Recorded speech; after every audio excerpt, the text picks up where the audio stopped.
Halo, Assalamualaikum warahmatullahi wabarakatuh. Saya ingin mempresentasikan ujian tengah semester. Perkenalkan, nama saya Tika Novitasari, NIM saya 2892150305, mata kuliah Sumber Daya Manusia. Saya dari Prodi Manajemen Plus.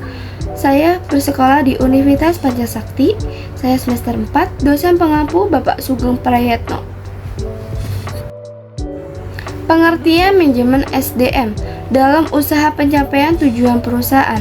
Permasalahan yang dihadapi manajemen bukan hanya pada bahan mentah, alat-alat kerja, mesin produksi, uang atau lingkungan kerja saja, tetapi juga karyawan, sumber daya manusia. Pengolahan sumber daya manusia inilah yang disebut manajemen sumber daya manusia.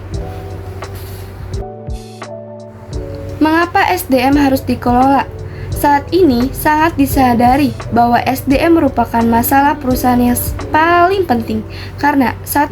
SDM menyebabkan sumber daya yang lain, bahan mentah, alat-alat kerja, mesin produksi, dan lingkungan kerja dalam perusahaan dapat berfungsi atau dijalankan.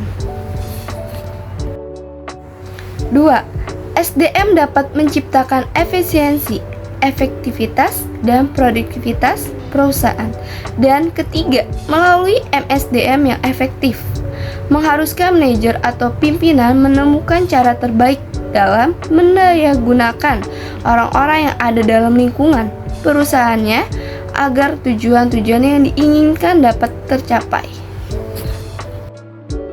Nah, kegiatan MSDM yang spesifik dari masing-masing fungsi manajemen perencanaan, yaitu menentukan tujuan standar, menetapkan sistem dan prosedur, menetapkan rencana atau proyeksi untuk masa depan, dan perorganisasian, yaitu memberikan tugas khusus pada setiap SDM, membangun divisi atau departemen, mendengarkan wewenang kepada SDM, menetapkan analisis pekerjaan atau analisis jabatan, membangun komunikasi, mengkoordinasikan kerja antara atasan dengan bawahan.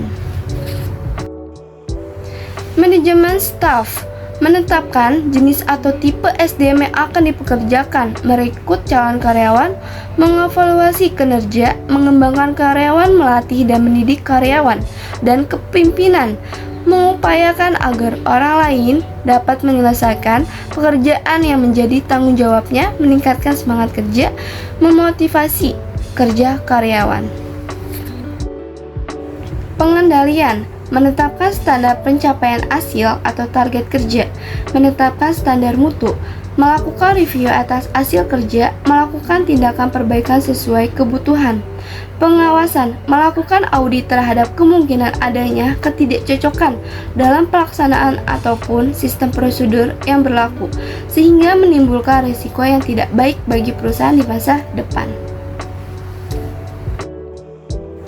Istilah-istilah yang digunakan yaitu ada manajemen sumber daya manusia, manajemen sumber daya insani, manajemen personalia, manajemen kepegawaian, manajemen perburuhan, manajemen tenaga kerja, administrasi personalia, administrasi kepegawaian, hubungan industrial.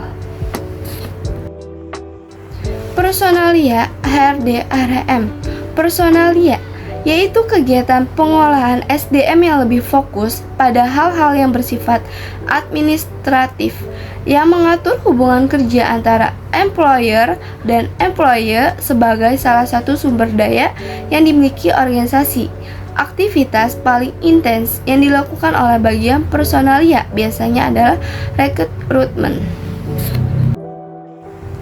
Fungsi lainnya adalah melakukan proses dokumentasi, pengolahan, serta proses kepegawaian yang terkait langsung dengan tahapan seleksi, pengangkatan dan penetapan, serta perberhentian atau PHK personal atau personalia terkait langsung dengan filing dokumen-dokumen kepegawaian, payroll, dan administrasi terkait dengan individu atau karyawan. Human Resource Development berfungsi lebih luas dari personal management, meliputi proses fungsi perencanaan strategis, tenaga kerja atau HR planning, HR banking, assessment, recruitment, dan selection, hiring, dan termination, career development, organisasi development, performance management, industri, relationship, pension, training, dan sistem development, serta seringkali melibatkan fungsi general affairs di dalamnya.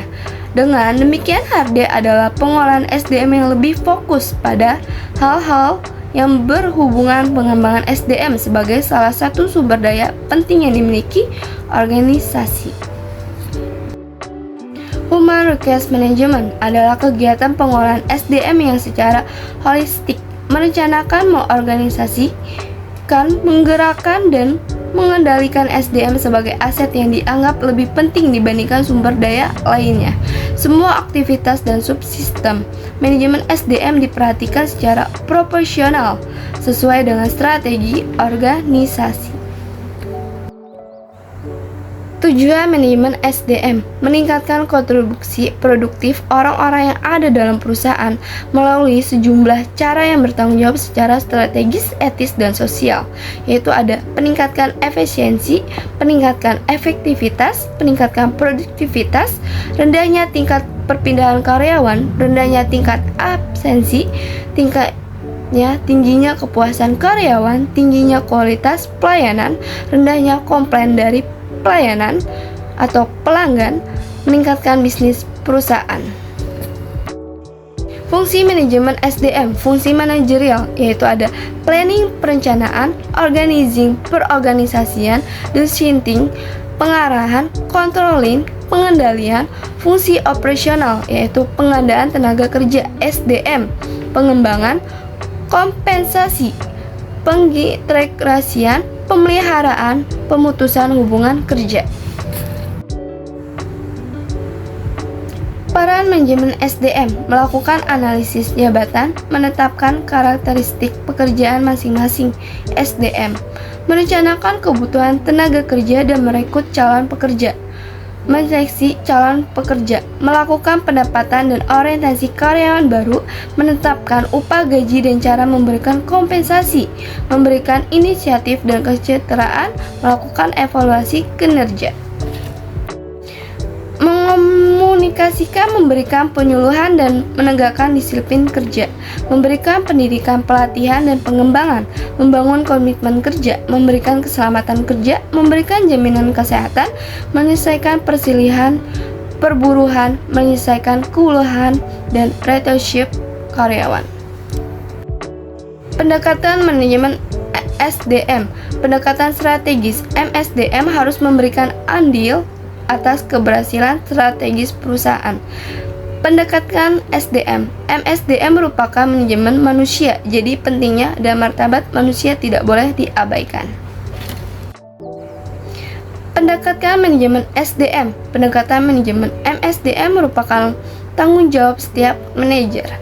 Pendekatan sistem, pendekatan SDM berlangsung di dalam sistem yang besar, yaitu perusahaan OKI. Upaya MSDM harus mengevaluasi adil karyawan yang diberikan terhadap produktivitas perusahaan. Pendekatan proaktif, MSDM dapat meningkatkan adilnya atas karyawan dan organisasi dengan mengantisipasi berbagai masalah sebelum masalah itu muncul. Mengomunikasikan, memberikan penyuluhan dan menegakkan disiplin kerja, memberikan pendidikan, pelatihan, dan pengembangan, membangun komitmen kerja, memberikan keselamatan kerja, memberikan jaminan kesehatan, menyelesaikan perselisihan perburuhan, menyelesaikan keluhan, dan retention karyawan. Konsep manajemen SDM. 1. Penerapan fungsi MSDM secara makro dan mikro. Secara makro, fungsi-fungsi pokok manajemen umum seperti fungsi manajerial dilakukan oleh badan-badan pemerintahan dan serahi tugas dalam pengolahan SDM seperti Departemen Tenaga Kerja. Secara mikro, fungsi-fungsi MSDM secara fungsi operasional berbagai masalah sebelum masalah itu muncul. SDM yang sudah terikat pada suatu organisasi formal perusahaan industri berdasarkan suatu kontrak kerja atau telah berhubungan kerja dengan suatu organisasi berdasarkan suatu kerjasama disebut SDM pada status mikro.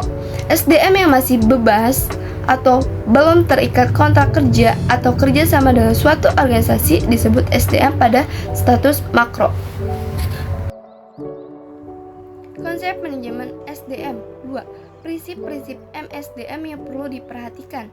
Prinsip kemanusiaan, prinsip demokrasi, prinsip the right man is the right place, prinsip equal pay for equal work, prinsip kesatuan arah, prinsip kesatuan komando, prinsip efisiensi, prinsip efektivitas, prinsip produktivitas kerja, prinsip disiplin, prinsip wewenang dan tanggung jawab.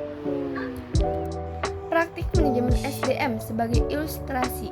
Berikut ini adalah kegiatan MSDM yang secara khusus berlakukan di lingkungan pegawai negeri sipil, yaitu 1. Program umum, penyusunan formasi pengadaan pegawai pengangkatan pertama, penilaian pelaksanaan pekerjaan, penyusunan daftar usulan kegiatan, pendidikan dan pelatihan, kenaikan gaji, kenaikan pangkat,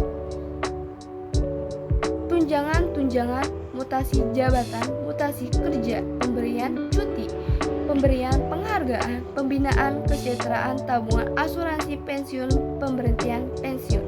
2. Program khusus, pembinaan tenaga kerja, penyelesaian khusus perorangan, penggantian surat yang hilang, peninjauan masa kerja, penyelesaian masalah kepegawaian, pengurus NIP atau kartu pegawai, pengurus kartu istri dan kartu suami, pengurus tabungan asuransi pensiun. Sekian dari presentasi saya. Mohon maaf apabila ada kata-kata yang kurang jelas atau kecepatan, mohon maaf. Terima kasih untuk dosen pengampu Bapak Sugeng Prayitno sudah menontonnya. Wassalamualaikum warahmatullahi wabarakatuh.